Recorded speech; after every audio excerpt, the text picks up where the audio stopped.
Hello, my name is Roland Breton, and today I'm going to be doing a speech on human perception. Many people go about life and they never realize that they choose the meaning of everything they see. The best way I can visualize this concept is to think about optical illusions. One of my favorite optical illusions is the illusion of an older woman and a younger woman. It's a single photo, and based on how you see the photo, you decide whether it's an older woman or a younger woman. And the way this works is basically your brain is different than other people's brains. So when you look at that photo, initially, you're going to see maybe some ears or eyes in a certain spot, and based on whether or not you see the older woman's eyes and ears or the younger woman's eyes and ears, that's who you're going to see in the photo. So basically, all items that exist in the world lack intrinsic meaning until we assign them a meaning.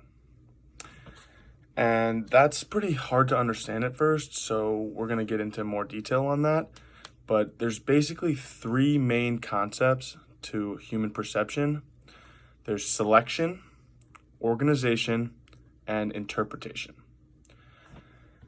Contrary to popular belief, human perception is actually far more complicated than most people choose to believe. So I'm going to take it pretty slow. The first section is selection. And selection is actually pretty simple to grasp. The concept itself is pretty simple. It's basically what it sounds like. For the most part, it's exactly what it sounds like. So your brain is always using selection, whether you're conscious of it or not. And basically, the easiest way I can get this point across is, say you're cramming for an exam. All you care about is like studying for that exam, like you need to pass this exam.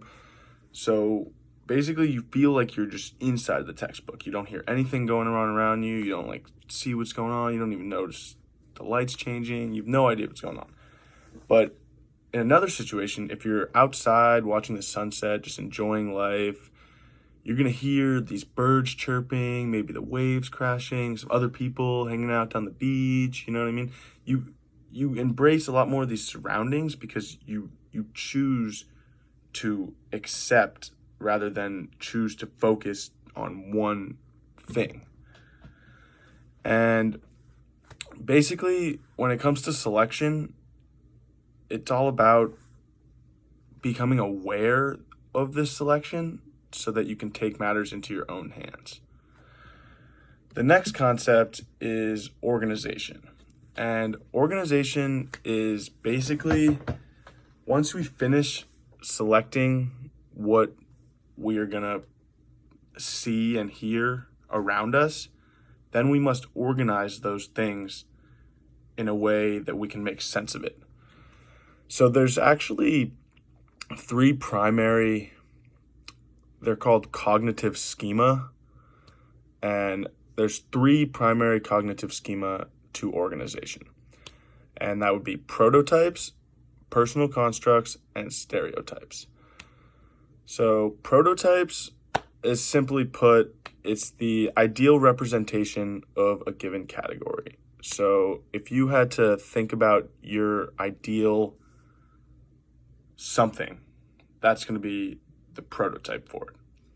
The next one is personal constructs, and as the book calls them mental yardsticks, and that's things like intelligence or lack of, responsibility or lack of, attractiveness or lack of, and also kindness or lack of. The third cognitive schema is stereotypes. And these are predictive generalizations we construct about people and situations in order to help us classify them based on those personal constructs that we just spoke of.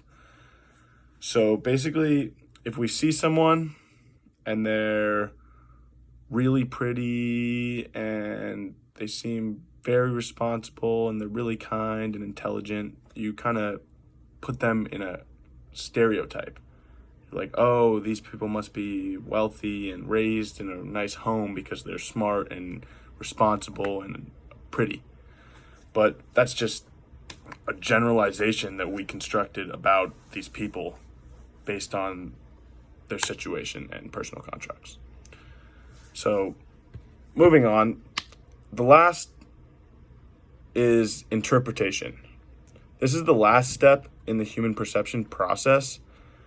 After we select what we want to observe and organize it into its proper categories for us, our understanding, then we can actually interpret the meaning of our initial selection. So, in conclusion, I don't know about you guys, but that was a lot more complicated than I had previously understood human perception to be. I thought it was a very simple concept. I didn't realize that it was so detailed and intense, but there's basically the three main guidelines. That's all you need to remember is selection, organization, and interpretation. And after that, human perception becomes somewhat easy to comprehend, really. It's pretty simple once you grasp those primary three concepts. And honestly, all I hope from this is I hope that each and every one of you, for even a split second, will think about the way you perceive things and people, because after reading into human perception myself, the way I see life has been dramatically changed. And I don't think I'll ever go back. Thank you.